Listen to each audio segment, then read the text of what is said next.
नमस्कार निधि जी, मैं मनीषा बोल रही हूँ दिल्ली से। मेरी बेटी की डेथ हुई थी 2009 में, 29 दिसंबर को। उसको फीवर था और नमूनिया था, तो हमने उसको हॉस्पिटल में एडमिट किया हुआ था। उन्होंने 1 लाख रुपया हमसे पहले लिया था, तो उन्होंने वो 1 लाख रुपया वापस ना करना पड़े उसको वेंटिलेटर पे डाल दिया, और उसी वेंटिलेटर पे उसकी डेथ हो गई 2 दिन पहले। उन्होंने हमें 2 दिन बाद बताया, ना हमें देखने दिया ना उससे मिलने दिया, लेकिन उसने हमें उसी दिन बता दिया था जिस दिन की वो गई थी। सुबह के 4 बजे सपना आया है कि मैं चली गई हूँ। मैंने उसका हाथ पकड़ना चाहा तो उसने मुझसे हाथ छुड़ा लिया कि नहीं, अब मैं जा रही हूँ और मैं चली गई हूँ। हमने सोचा कि हमें ये खराब सपने इसलिए दिख रहे हैं कि अन्नू बहुत बीमार है। अन्नू नाम था उसका। फिर जैसे हम उसे लाए वहाँ से डेड बॉडी, और अगले दिन हमने उसका अंतिम संस्कार किया 11 बजे करीब। तो जिन कपड़ों में हमने उसे भेजा था, मैंने उसे उन्हीं कपड़ों में वो लोग आए भी नहीं लौट के अंतिम संस्कार करके, और वो आ गई थी घर। पहले मेरी छोटी बेटी के पास आई, फिर मेरी बड़ी बेटी के पास आई कि मैं तो अन्नू हूँ, तुम मुझे क्यों नहीं पहचान रहे हो, मैं वापस आ गई हूँ, देखो बिल्कुल ठीक हूँ मैं, मुझे कुछ भी नहीं हुआ है। तो देखो मैं अपने पैरों से चल के तुम्हारे पास आ रही हूँ। वो बीमार हुई थी तो उसके पैर वीक हो गए थे, वो धीरे धीरे चल पा रही थी। देखो मैं तो बिल्कुल अपने पैरों से चल रही हूँ। फिर उन्होंने, किसी ने उसकी बात नहीं सुनी, तो वो रात को 12 बजे मेरे पास आई। तो जैसे वो एंटर हुई रूम में, तो एकदम सारे जो दरवाजे थे वो हिले, और एकदम से, क्योंकि दरवाजे तो अंदर से बंद थे, और जैसे वो आई तो वो दरवाजे हिले, और इतनी ठंडी हवा और इतनी खुशबूदार हवा आई थी कि मैंने एक बार सोचा कि क्या हुआ, पर उस हवा से मुझे उसका एहसास हो गया था कि हाँ अन्नू है। तो मैंने उससे कहा, उसके आए भी नहीं, अन्नू कह रही हाँ मम्मी मैं आ गई हूँ। बिल्कुल साफ शब्दों में वो बोली, बिल्कुल इन्हीं लफ्जों में जैसे वो बोलती थी। बट इस साफ साफ शब्द में वो उसी दिन बोली। उसके बाद वो फिर गुनगुन करके बोलती थी, या फिर वो सपने में बोलती थी साफ, लेकिन जब वो प्रत्यक्ष होती थी तो वो गुनगुन बोलती थी, भंवरे की जैसी आवाज़ होती थी उसकी। मेरे सिराने खड़े होके वो किसी से बात करती थी, तो मुझे पता चलता था, जहाँ भी रूम में होती थी मुझे पता चलता था कि ये मेरे आसपास है। तो मैंने उससे पूछा कि तू दिन में किससे बातें करती है, तू अकेली होती है तो किससे बातें करती है? कि वो तो मेरे साथ हमेशा ही होते हैं, मैं जिनसे बातें करती हूँ वो मेरे साथ हमेशा आते हैं, हमेशा जाते हैं, वो यहीं पे रहते हैं मेरे साथ। मैंने कहा कौन है वो? कह रही आप नहीं जानती हो उन्हें, वो मेरे साथ हमेशा रहते हैं। मैंने सोचा चलो कोई होंगे, पर उसने मुझे बताया नहीं। मैंने उससे कई बार ये बात पूछी कि वो कौन है, उसने मुझे नहीं बताया। फिर वो बिल्कुल साफ मुझे दिखती थी। जिन कपड़ों में घर में रहती थी, एक शॉल था वो उसको ओढ़ती थी, उसी शॉल ओढ़े हुए उसके बराबर का एक लड़का था सूरज, तो उसकी डेथ हुई अन्नू की जिस दिन 13वीं थी उस दिन उसकी डेथ हुई। तो हम जैसे उससे मिलने जा रहे थे तो वो बिल्कुल कार में मेरे सामने, कार के सामने से निकल के वो बैठी पीछे आके। मैं आगे बैठी थी, मेरा बेटा गाड़ी चला रहा था, और वो पीछे आके बैठी। बिल्कुल साफ मैंने उसे देखी, उसका चेहरा, उसके हाथ पैर सब कुछ साफ। और पीछे आके वो बैठ गई आराम से गाड़ी खोल के। मैंने कही आकाश अन्नू है। कह रही हमें कभी अन्नू नहीं दिखती, तुम्हें अन्नू कैसे दिखती है, तुम्हारा बहम है। बस मेरा सब बहम मैं बताते रही, लेकिन वो मुझे दिखती रही, वो मेरे पास आती रही, मेरी बेटी के पास आती रही, दोनों के जो उससे छोटी थी। बड़ी के पास वो कभी नहीं आई, एक मेरी बड़ी बेटी है उसके पास कभी नहीं आई। उसे तो एक बार सपने में दिखी थी, उन दोनों छोटी बहनों के पास, और मेरे पास तो वो हमेशा रही। मेरे पीछे रहती थी, मैं काम करती थी, मेरे पीछे चलती थी, मेरे कंधे पे हाथ रख देती थी। फिर उसने बताया मैं सुतुप्त लोक में हूँ आजकल, मेरी यात्रा चल रही है 90 दिन की, और उस यात्रा में ना मुझे एक बच्चे संभालने का काम मिला हुआ है, तो इसलिए मुझे कम समय मिलता है, मैं अब कम आया करूँगी, मुझे बच्चा संभालना होता है पूरे दिन वो। और मम्मी वो जो जैसी माला आप पहनते हो ना, वहाँ पे ऐसी माला बहुत है, मेरे साथ जो होते हैं वो भी ऐसी माला पहनते हैं। अब मैं तो रुद्राक्ष की माला पहनती हूँ, मेरे पास तो रुद्राक्ष की बहुत माला है, मैं उन्हीं से पूजा पाठ करती हूँ। ब्राह्मण हमारा परिवार है, तो शुरू से ही पूजा पाठ हमारे घर में होता आया है। महामृत्युंजय जप, गायत्री मंत्र, ये सब होते रहते हैं हमारे घर में, तो मैं करती हूँ सुबह शाम एक माला मंत्र, गायत्री मंत्र, महामृत्युंजय मंत्र।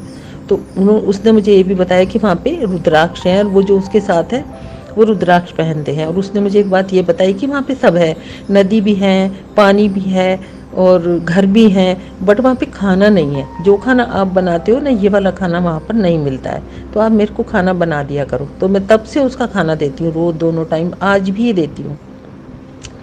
फिर उसने बताया कि वहाँ पे हमें सोना भी नहीं होता है, हम सोते नहीं हैं वहाँ पे। और यहाँ पे तो मैं आती हूँ तो मैं सोती हूँ, तो मैं आपके पास सोना चाहती हूँ तो वो सो जाती थी आके कभी कभी मेरे पास। और उसने बहुत बातें, मैं सोती थी मुझे जगा जाती थी बहुत। अब तो मैं उसकी बातें बताती हूँ तो मुझे दुख होता है, मतलब पर उसने मुझे ये भी बोला था कि मैं लौट के यहीं आऊँगी, इसी घर में वापस आऊँगी मैं, आप मेरा इंतज़ार करना। और उसने ये बताया, कहा था कि मेरे कपड़े भी आप किसी को मत देना, मेरा सामान है आप रखे रहना। आज तक उसका सामान जो का तू मैंने रखा है। वो कह के गई थी कि मैं आऊँगी, लेकिन अभी तो वो आई नहीं है। और जिस दिन वो गई थी उस दिन भी मुझे बता के गई थी कि अब मैं जा रही हूँ, मैं नहीं आऊँगी। एक पानी के गड्ढे में वो उतर गई थी, गर्म पानी के गड्ढे में। और फिर उस दिन के बाद वो प्रत्यक्ष कभी नहीं आई। सपने में बहुत कम आती है लेकिन प्रत्यक्ष कभी नहीं आई वो। बस उसने मुझे यही बताया था।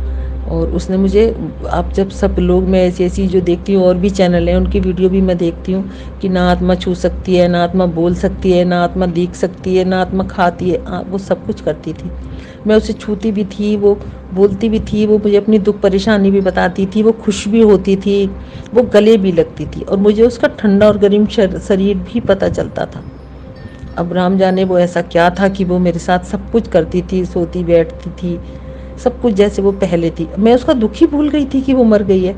मुझे फिर दुखी नहीं होता था क्योंकि वो तो हमेशा मेरे साथ ही रहती थी, हमेशा मुझे दिखती थी, बोलती थी, चलती थी, सब करती थी। मैं कहीं जाती थी वो कार में बैठती थी और मैं सोचती थी कार भरी है तो अन्नू कहाँ बैठेगी, तो वो कहती थी मैं बैठी हूँ कान में मेरे, आप आराम से बैठो। उसको मेरे मन की बात पता चल जाती थी कि मैं बैठी हूँ। ऐसा होता था, अब वो नहीं होता।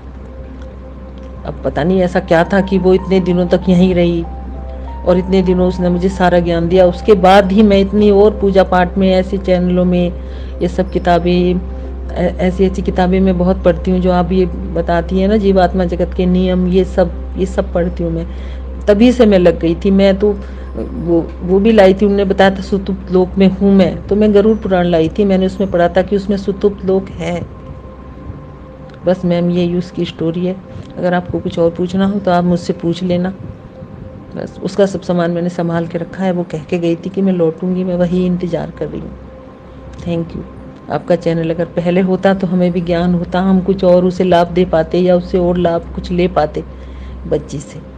Thank you very much. Hello ma'am, मैं भारती बात कर रही हूँ मुंबई से।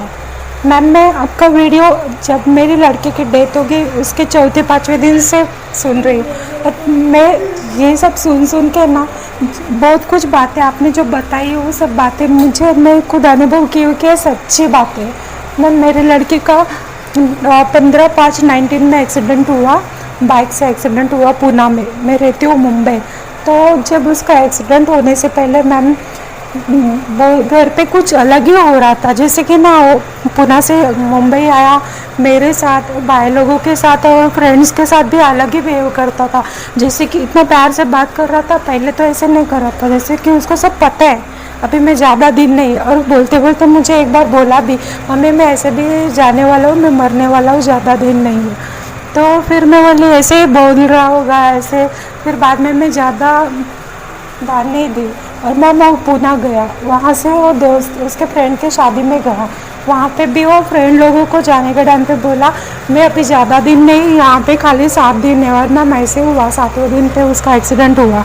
और मैम ना एक 10-15 दिन पहले मैं उसके लिए हैंकी लाई थी और कपट में रख रही थी। तो मुझे अंदर ही मेरे मन से आवाज़ आ रही कि अरे तो उस वाइट वाला हैंकी क्यों लाई, ऐसे भी वो ज़्यादा अभी तुझे ना वाइट कपड़े में ही दिखने वाला है। और जिस दिन उसका एक्सीडेंट हुआ ना, उस दिन भी घर पे बिल्ली आई थी। तो एकदम उसके आँख में मैं देखा तो मेरे मुंह में पहले उसका ही नाम आया कि मेरे लड़के का मुझे बहुत डर लगता है। और मैं बहुत 1 महीना पहले मुझे इतना तकलीफ़ हो रहा था, सीने में दर्द हो रहा था, डर जैसा लग रहा था।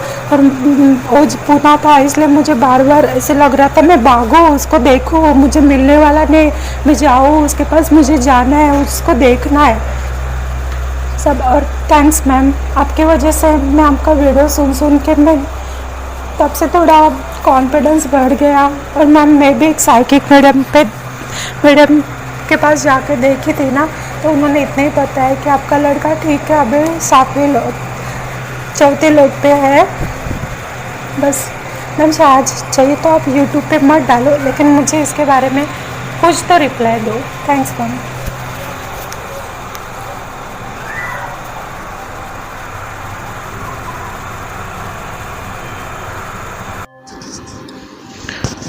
नमस्ते, मेरा नाम साधना है, मैं यूपी से हूँ।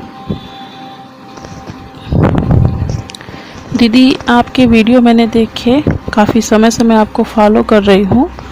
और जो आपकी पुस्तकें हैं माइकल न्यूटन की, मैंने भी परचेज़ की और उनको पढ़ा, लेकिन जितनी साधारण भाषा में आप समझाती हैं उन पुस्तकों को पढ़कर मैं स्वयं भी समझ नहीं सकती। आपका बहुत बहुत धन्यवाद कि आपने इन पुस्तकों को, इन ज्ञान को सभी के लिए इतनी आसान भाषा में सुलभ करवाया। उस दिन एक मित्र का मैंने ऑडियो सुना जिसमें उन्होंने चील के विषय में बात किया था। तो उससे मैंने देखा कि करीबन 3-4 सालों से मैं साधना के पथ पे अग्रसर हूँ।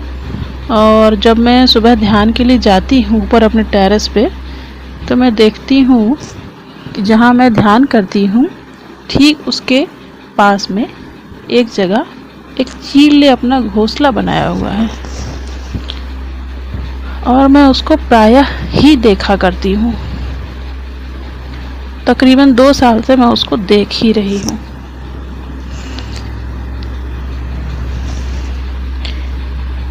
वीडियो को देखने के बाद मैं उसका मतलब समझ पाई।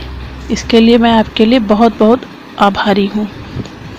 जहाँ तक मेरे अपने अनुभव की बात है, तो मैंने देखा है कि इधर 1-2 सालों से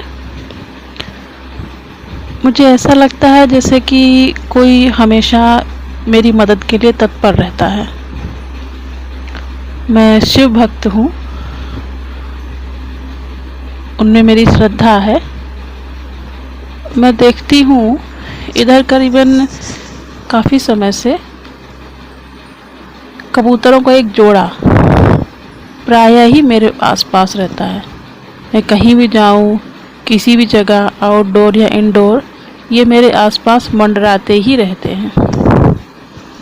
जब कभी मैं बहुत थकती हूँ, बहुत परेशान होती हूँ, कभी भी कुछ भी, तो ये अचानक से मेरे सामने से आकर जैसे मुझे संदेश देते हैं कि ये मेरे साथ हैं। इसके अलावा मेरा अपना एक अन्य अनुभव है कि जब मैंने साधना के लिए अपना शुरू किया, तो मैं ध्यान के लिए बैठती थी तो मैं बहुत जल्दी थक जाती थी। मेरी बैक बोन में दिक्कत थी, बहुत पेन रहता था, और जो बैक बोन में एक प्रकार का टेढ़ापन आ रहा था, जिसकी वजह से मेरी चाल भी गड़बड़ हो गई थी और मेरा एक पैर टेढ़ा जैसा पड़ने लगा था। पैर में प्रायः ही कमजोरी रहती थी। जब मैं ध्यान के लिए बैठती थी तो ये दर्द मेरा बढ़ जाता था कमर का, और मेरा पैर में इतना नंबनेस हो जाती थी कि मैं आधा एक घंटा से ज़्यादा ध्यान कर ही नहीं पाती थी। आधा घंटा बैठना भी बहुत मुश्किल होने लगा था धीरे धीरे। तो मैं यही सोचा करती थी, मुझे तो ध्यान में इतना आगे बढ़ना है और ये इतना मेरी बैकबोन में दर्द है। सब कहते हैं कि बैठने के लिए, ध्यान में बैठने के लिए बैकबोन सीधी होनी चाहिए। मेरी बोन में तो ऑलरेडी इतना एक कर्व है, मैं क्या ध्यान करूं, मैं कैसे सफल हो पाऊंगी। मैं ये सब सोचती थी, लेकिन फिर भी मैं लगभग साल भर जैसे तैसे दर्द सहते हुए अपने ध्यान को कंटिन्यू किए रही। एक दिन मैं अचानक सुबह सो के उठी, और मैं जब उठ के चली अपना, मैंने रेगुलर का काम किया, तो मैंने महसूस किया कि आज मैं सीधी चल रही हूँ। फिर मैंने अपनी बैक को टच किया डरते डरते, मैंने देखा ये काफ़ी हद तक सीधी है। मैं इस चीज़ से एकदम से डर गई कि ये ऐसा कैसे हो सकता है, अचानक से मेरी कमर का टेढ़ापन कैसे जा सकता है। खैर, मैं शांत रही। मैंने सोचा शायद मुझे भ्रम हुआ हो। धीरे धीरे मुझे एहसास हुआ। दूसरे दिन, तीसरे दिन भी मैंने देखा मेरी कमर सीधी हो चुकी है। पहले मैं डरती थी कि टेढ़ापन वापस आ जाएगा, लेकिन अब करीबन 1 साल हो चुका है और ये मेरी कमर आज तक सीधी ही है। तब से मुझे बैक में काफ़ी आराम है। ध्यान वगैरह मैं करती हूँ और अब मैं धीरे धीरे काफ़ी प्रगति पर हूँ अपनी आध्यात्मिक साधना में। ये मेरा अपना अनुभव है और ये मेरे लिए किसी चमत्कार से कम नहीं है।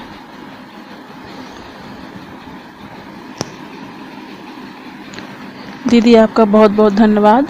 ऐसे गूढ़ ज्ञान को हम सभी के लिए इतना सरल भाषा में आपने जो सभी के लिए उपलब्ध करवाया है, बहुत बहुत धन्यवाद। पहला अनुभव जो मनीषा जी ने भेजा वो इतना सुंदर अनुभव है कि मेरे पास शब्द नहीं है कि मैं उस सुंदर अनुभव के लिए क्या कहूँ।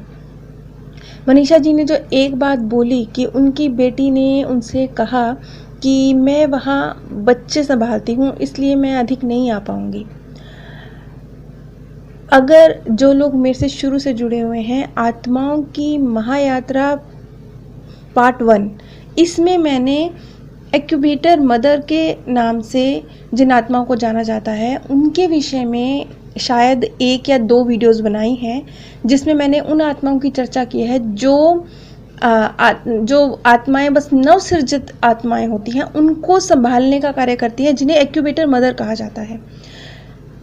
यहाँ पर जब अब ये बात अपने आप में बहुत ही मतलब ये शायद ही कहीं आपको सुनने हो या पढ़ने को ये चीज़ मिली होगी, तो जो जानकारी हमारे लिए नई होती है उस पर डाउट करना बिल्कुल वाजिब सी बात है। तो जब ये कॉन्सेप्ट मैंने बनाया था, वीडियोस के ऊपर बनाई थी, एक्यूबेटर मदर के ऊपर मैंने वीडियो बनाई थी, तो बहुत ही कमेंट इस तरह के आए थे, डाउट वाले कमेंट आए थे कि हम इस पर कैसे यकीन करें। मुझे वो कमेंट्स पढ़ के मुझे लग रहा था कि जिनके मन में भी ये भाव आ रहा है ये बिल्कुल जायज़ है, क्योंकि ये अपने आप में बहुत ही विशेष अलग अनोखे किस्म का ज्ञान है, तो डाउट आना स्वाभाविक है। लेकिन आज जब मनीषा जी का ये ऑडियो मेरे पास आया और मनीषा जी ने बताया कि उनकी बेटी ने उनसे कहा कि वो क्योंकि बच्चों को संभालने का कार्य कर रही हैं इसलिए वो अधिक नहीं आ पाएंगी, तो उसी समय मेरे मन में जो मैंने एक्यूबेटर मदर्स के ऊपर वीडियोस बनाई थी और आगे भी मैं इस विषय को क्लियर करूँगी, तो मुझे उसी समय ये चीज़ का कनेक्शन उस चीज़ से जब जुड़ता हुआ लगा, तो वहाँ पर जितने भी डाउट थे वो सब खत्म हो गए। क्योंकि बहुत से लोगों के मनों में डाउट होते हैं और जब हम दूसरों के एक्सपीरियंस सुनते हैं, जैसा कि मैं पहले भी कई बार कह चुकी हूँ कि सारे एक्सपीरियंस किसी एक व्यक्ति को तो नहीं हो सकते, हमें अलग अलग एक्सपीरियंस से ही सीखना है। एक व्यक्ति को हर अनुभव नहीं हो सकता, वो कोई भी नहीं हो सकता। आपके जो महानतम गुरु हैं उनके पास भी सारे अनुभव नहीं हैं। तो जब इस तरीके से इनकी कही हुई बात उस चीज़ के साथ जाके कनेक्ट हुई, तो इस ज्ञान की सत्यता पर ये एक तरह से एक मोहर है। मनीषा जी का अनुभव वास्तव में बहुत खूबसूरत है।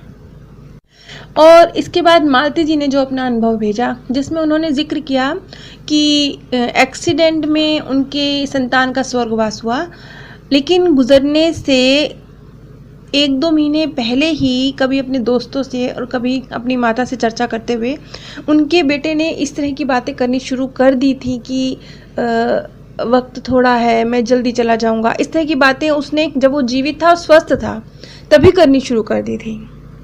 और एक बात मैंने कई आप लोगों के जो ढेर सारे मैसेजेस आए हैं उनमें मैंने नोटिस करी है और इस ऑडियो में भी मैंने नोटिस करी है। अधिकतर जो इस तरह के केस मेरे पास आए हैं वो सब इस तरह के केस हैं जिनमें एक्सीडेंट के द्वारा स्वर्गवास हुआ है। तो यानी कि इस बात से ये चीज़ स्पष्ट होती है, इस चीज़ को हम समझ सकते हैं कि जो एक्सीडेंट हैं वो भी शायद हमारी किस्मतों में लिखे हुए होते हैं। इसी वजह से अवचेतन मन को कहीं ना कहीं इस चीज़ के विषय में भी पता होता है कि इस प्रकार से जबकि उनकी एक्सीडेंट से मृत्यु हुई, एक्सीडेंट की मृत्यु अचानक वाली मृत्यु की कैटेगरी में आती है जो पहले से व्यक्ति को पता नहीं होता। लेकिन इतने सारे केस मेरे पास आए जिसमें पहले ही जाने वाले व्यक्ति ने अपने जाने के विषय में चर्चा करनी शुरू कर दी थी और उनका फिर एक्सीडेंट से स्वर्गवास हुआ। इससे ये बात पुख्ता होती है कि एक्सीडेंट भी कहीं ना कहीं हमारे कार्मिक अकाउंट्स का हिस्सा हैं। जैसा कि मैं पहले कई बार क्लियर कर चुकी हूँ कि जो हमारे कार्मिक अकाउंट्स होते हैं वो इतने बारीक हैं और इतने एक्यूरेट हैं कि हमारा इंसानी दिमाग उन्हें नहीं समझ सकता।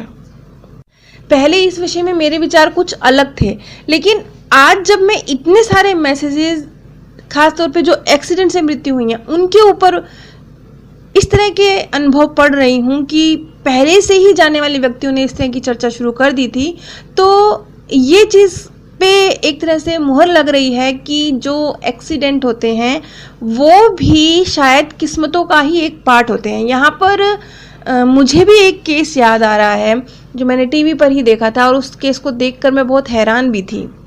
न्यूज़ चैनल पर उस वीडियो की सीसीटीवी फुटेज दिखाई जा रही थी, जिसमें दिखाया गया कि ड्राइवर, जो कार को ड्राइव करने वाला लड़का था, वो बस अभी उसको कुछ महीने ही बाकी थे 18 साल पूरे होने में। वो इस तरह का एक सीन था जिसमें जो रोड क्रॉस करने वाला लड़का था वो उसने सारा रोड बड़े सही तरीके से क्रॉस किया, लेकिन जब वो उस कार के निकट पहुंचा, जबकि ड्राइवर, जो कार को ड्राइव करने वाला लड़का था, वो बिल्कुल सही तरीके से ड्राइविंग कर रहा था, कार की गति भी तेज नहीं थी, लेकिन जिनका एक्सीडेंट हुआ वो अचानक से कार के जब करीब आई तो अचानक से उनके कदम तेज हो गए। वो ऐसे लग रहा था जैसे कि बस जैसे किसी ने उन्हें पुश किया हो, जैसे समझते हुए कि कार आ रही है, वो तेजी से सड़क क्रॉस कर रहे हैं, जानते हुए, कोई भी समझ सकता है कि ये कार उन्हें उड़ा सकती है, लेकिन वो तेजी से सड़क क्रॉस कर रहे हैं, ऐसे जैसे वो खुद ही कार के सामने आए हों। इस तरह के बहुत सारे केस मैंने देखे हैं, और इनको देखने के बाद, समझने के बाद मुझे ऐसा लगता है कि कुछ मामलों में, अधिकतर जो केस में सामने आए हैं उनके अनुसार एक्सीडेंट भी, हमारे जो एक्सीडेंट के द्वारा मृत्यु होती है वो भी हमारे भाग्य में लिखी हुई होती है, और उससे भी अवचेतन मन वाकिफ होता है। इसीलिए जो मैंने लास्ट वीडियो में भी एक फ़ोटो शेयर करी थी, जिन्होंने ये फ़ोटो मुझे भेजी है, उनकी माताजी ने, उनके बेटे का स्वर्गवास भी एक्सीडेंट के द्वारा हुआ, लेकिन मृत्यु से 12 वर्ष पूर्व भी उस बच्चे का अवचेतन मन ये बात जानता था कि इस प्रकार से वो मृत्यु को प्राप्त होने वाला है। और मालती जी का जो उन्होंने अपना ध्यान का अनुभव बताया है, और उन्होंने ये बताया है कि ध्यान के द्वारा जब वो एक सकारात्मक ऊर्जा का निर्माण कर रही थी, तो धीरे धीरे उसका असर उनकी शरीर था उस पर उन्हें महसूस हुआ, और वो जो उनकी बीमारी थी वो भी ठीक हो गई। इस बात से ये बात बिल्कुल साफ होती है कि जो सकारात्मक ऊर्जा उनके द्वारा, मालती जी के द्वारा क्रिएट की गई, जो पहले उनके मन में सकारात्मक ऊर्जा एक क्रिएट हुई, फिर उसका प्रकटीकरण उनके शरीर पर हुआ। बिल्कुल ये ऊर्जा का बिल्कुल सीधा सरल सा रूल है कि जब आप एक सकारात्मक ऊर्जा का निर्माण करते हैं तो पहले आपको अपने मन में सुकून महसूस होता है, उसके बाद किसी के मामले में जल्दी और किसी के मामले में थोड़ी देर से, ये आपके ऊर्जा के स्तर पर निर्भर करता है, उसका प्रकटीकरण आपके शरीर पर शुरू होता है, और उसके बाद फिर वो आपको अपने आसपास के माहौल में, आसपास के जो आपके नियर, आपके लोग जो प्रियजन रहते हैं, उन पर आपको महसूस होनी शुरू होती है। ये ऊर्जा का बहुत सरल नियम है। यदि उन्होंने, मालती जी ने, चूंकि वो ध्यान के द्वारा एक पॉजिटिविटी को क्रिएट कर रही थी, बहुत पॉजिटिव ऊर्जा क्रिएट कर रही थी, तो उन्होंने इस चीज़ का क्रेडिट ध्यान को दिया। लेकिन मैं ये समझती हूँ कि यदि कोई सामान्य व्यक्ति हो जो ध्यान नहीं भी करता, वो भी अगर पूरे विश्वास के साथ, जिसमें इस हद तक विश्वास शामिल हो कि आपको यकीन ही है कि आप वो हैं, आपको उस लफ्ज को अपने मुंह से दोहराने की, सोचने की भी जरूरत नहीं है, इस हद तक यकीन है, तो चाहे वो व्यक्ति ध्यान ना भी करता हो तो भी वो जिस चीज के विषय में इस प्रकार से सोचता है कि ये मैं ही हूं, वो उस चीज को प्राप्त कर लेता है।